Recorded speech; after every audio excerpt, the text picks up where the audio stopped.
साथ संगत जी, प्यार से कहना धन निरंकार जी। आशा करती हूँ आप सभी बहुत अच्छे होंगे। आप सभी का बहुत बहुत स्वागत है। एक नई साखी के साथ फिर से हाजिर हूँ मैं। चलिए आज की साखी सुनते हैं। साथ संगत जी, एक गांव की कच्ची सड़क, तेज धूप और दोपहर का समय, गर्मियों का समय था। तन को झुलसाती हुई गर्म लू चल रही थी। ऐसा वातावरण किसी भी मनुष्य को प्रसन्न नहीं कर सकता था, परंतु इस वातावरण में सांवले रंग का एक युवक सिर पर लाल रंग के साफा डाले बड़ी प्रसन्नता से चल रहा था। वो शीघ्र से शीघ्र अपने घर पहुंचना चाहता था। लू की गर्म लपटें उसके शरीर को झुलसा सकती थी, उसके मन को नहीं। अब मानव का स्वभाव तो ऐसा ही होता है। अगर मन प्रसन्न हो तो खराब से खराब मौसम भी सुहावना लगता है, और अगर मन किसी दुख या चिंता से पीड़ित है तो अच्छे से अच्छे मौसम भी खराब लगते हैं। साथ संगत जी, उस युवक का नाम राधे श्याम था। राधे श्याम दूर से ही अपना गांव देखकर खुश हो रहा था। राधे श्याम अपनी फसल की शहर से अच्छी कीमत लेकर आ रहा था। एक किसान को अपने खेतों से अच्छी फसल और फसल से उचित लाभ मिल जाए, इससे ज़्यादा उसे किसी वस्तु की आवश्यकता नहीं होती। राधे श्याम विचारों में खो रहा था। अनेक कल्पनाएं उसके हृदय में उठ रही थी कि बाबूजी के लिए एक जोड़ी कुर्ता पायजामा खरीदूंगा और माँ के लिए एक साड़ी खरीदूंगा। छोटू और गोलू के लिए खिलौने और पत्नी के लिए जो उसे अच्छा लगे वो खरीद लूंगा। पर साथ संगत जी, साथ ही साथ राधे श्याम सोचने लगा कि काश मेरी कोई पक्की नौकरी होती।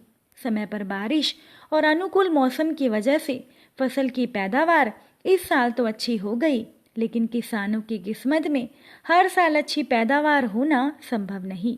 मैं अपने कर्म के साथ ही कितना ईश्वर की आराधना करता हूँ, पर ईश्वर है कि मेरी सुनता ही नहीं है। राधे श्याम ने ईश्वर से कहा कि कृपा करके मेरी कोई अच्छी सी नौकरी लगवा देना, तभी मैं मानूंगा कि हे ईश्वर, तू महान है। राधे श्याम विचारों में खोया हुआ चला जा रहा था कि अचानक उसे पीछे से एक कार की जोरदार टक्कर लगी। कार की टक्कर से राधे श्याम मुंह के बल गिर गया। उसकी सारी कल्पना, उसके विचार मिट्टी में मिल गए और उसका मुंह धूल से सन गया। पैरों में भी चोट लग गई।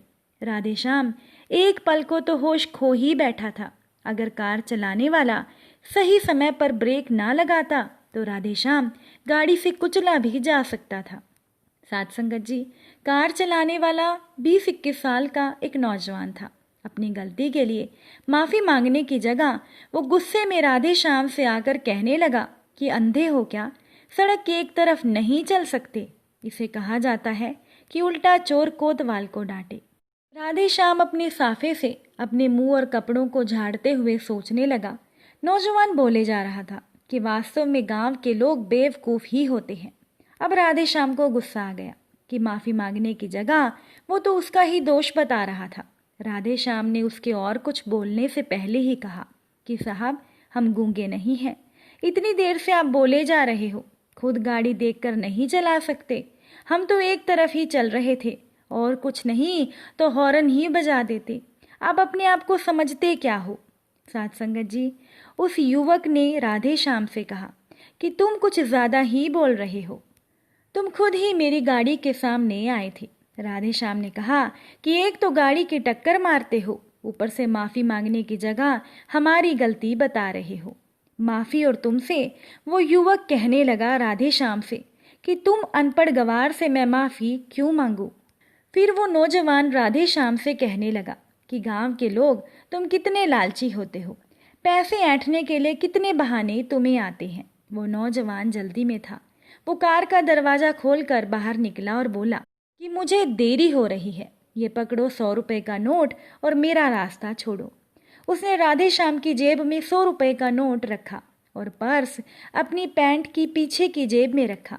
कार का दरवाज़ा खोला और जल्दी से उसमें बैठ गया, लेकिन जल्दबाजी में उसका पर्स कार दरवाज़ा बंद करने से पहले ही ज़मीन पर गिर गया।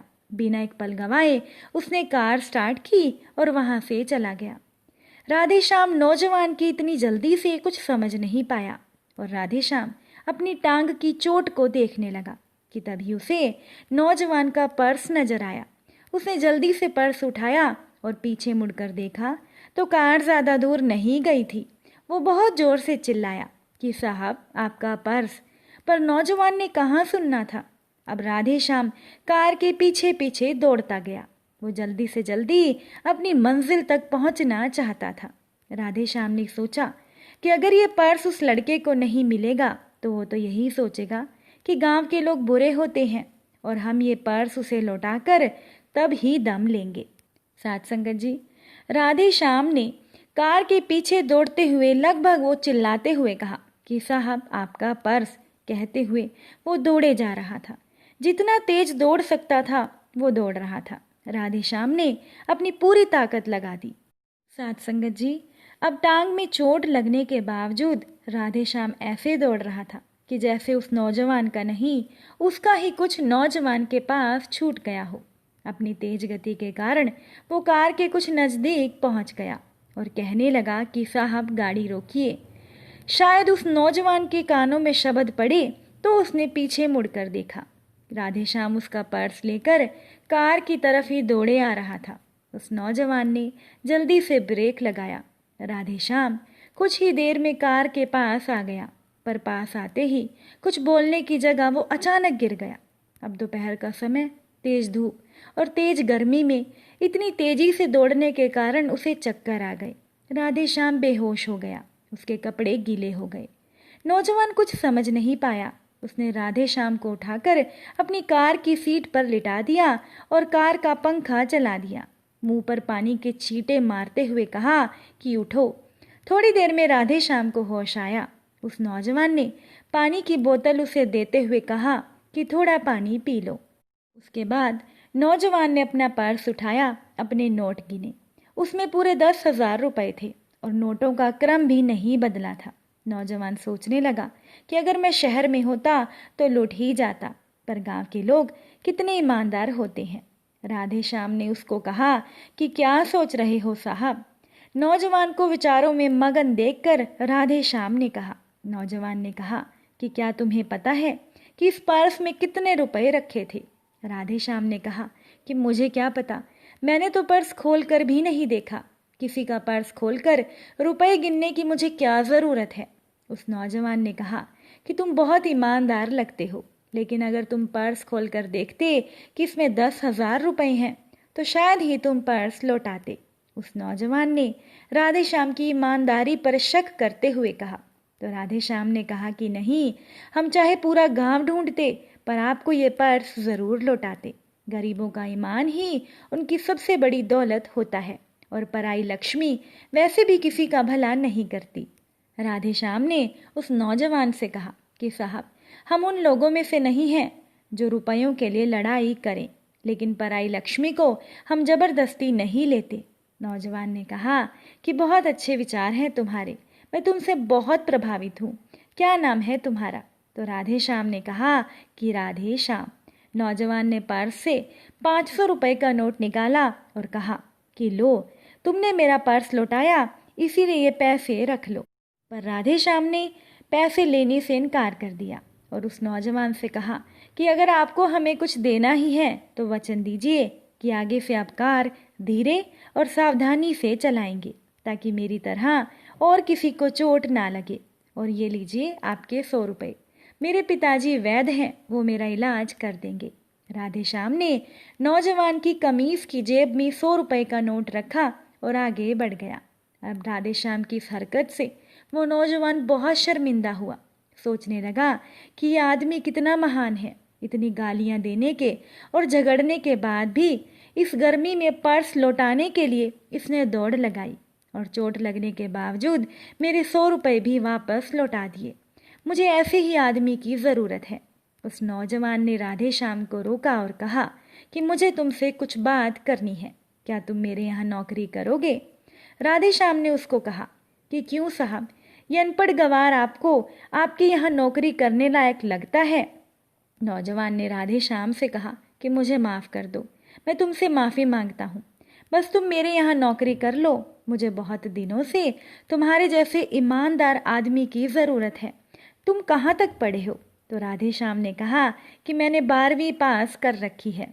तो नौजवान ने कहा कि बस ठीक है, तुम मेरे साथ चलो, मैं तुम्हें काम दिखा देता हूँ।